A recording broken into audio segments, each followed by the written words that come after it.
ইয়াস ওজন আছে ভাই। হ্যাঁ, বড় 3 মতো। কেজি। এই গোস্ত শক্ত শক্ত লাগে। 3 কেজি প্রায় 400 গ্রাম ওয়েট 4 কেজির মুরগিটা। কাছাকাছি।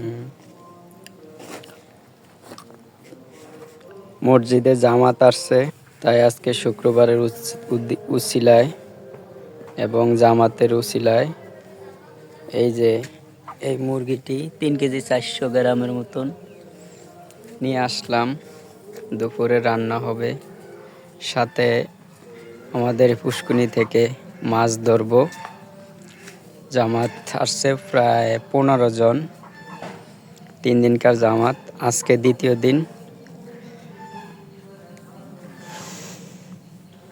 মুরগিটি কিন্তু তাকে আছে, এখন জীবিত, একটু পরে দুনিয়া ত্যাগ করবি আমাদের খেদমতে।